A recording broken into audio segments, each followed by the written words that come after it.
We now recognize members of the public who have signed up to provide public comment as stipulated in policy 902. When your name is called, please approach the podium, state your name, confirm you're a resident or taxpayer in the district, and your topic of discussion for the record.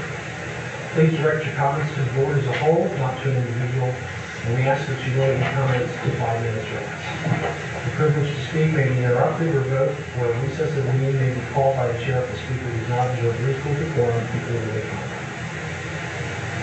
Thank you. Susanne Johnson.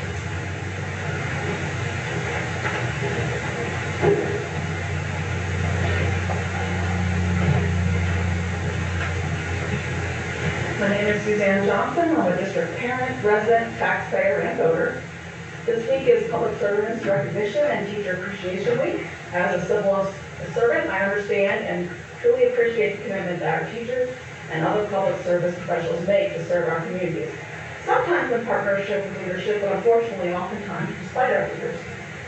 Our district has amazing teachers committed to seeing our students succeed. As a taxpayer and parent, I'm frustrated that the school leaders' spending priorities don't seem to be aligned with improving student outcomes. Without the appropriate tools and resources, our students continue to struggle with reading and math, which has resulted in our district having the lowest PSSA scores in the county, and MAMS was required to develop a targeted support and improvement plan due to the performance of our students with disabilities being at or below state standards.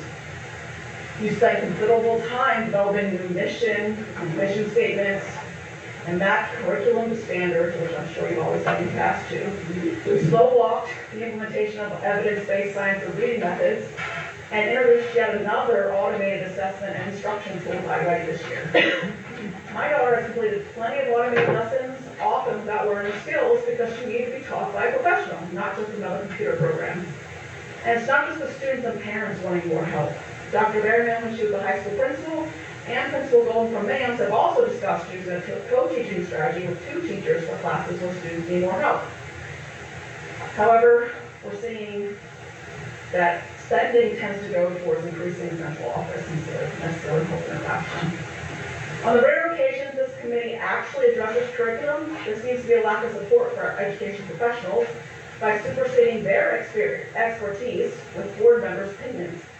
I'm concerned that this lack of support will impact maintaining quality teachers.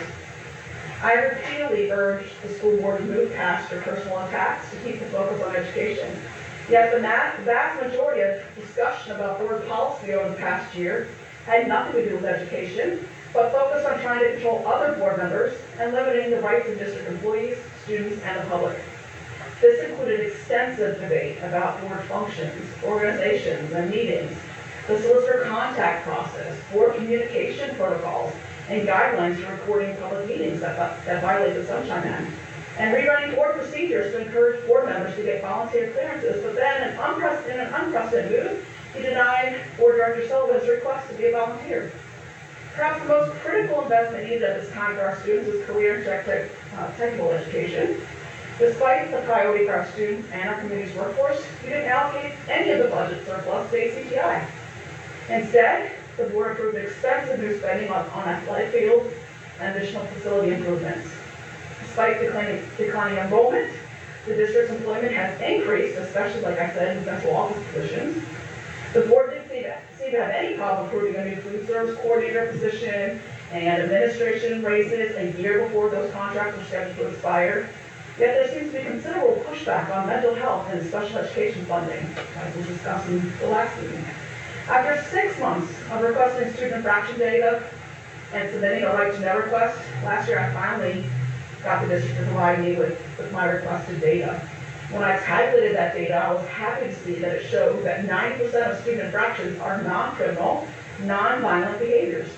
With an average of 17.5 of these behavior incidents per day, this data, along with all the other data Dr. Biatsky has presented on numerous occasions, there's the support for continued need for special education and mental health resources, especially behavior specialists and autism support. Finally, I want to note that the bullying reported in that school data that was provided is much lower than the concerns expressed by parents and students. Perhaps bullying does get reported to building leaders, or the definition of bullying differs between what the school thinks is bullying and what families think is bullying. But clearly bullying is an ongoing concern expressed by students and parents and must continue to be a focus for school leaders. In the previous campaign, Ressler said, quote, "We need a board who will engage with the community and not ignore the taxpayers, parents, and community members when they have concern. There needs to be better interactions such as town halls and QA during public comment at meetings." I'm still waiting for that to happen. Actions speak louder than words, and we need school leaders that respectfully engage with all community members and hold the administration and each other accountable to prioritize our students.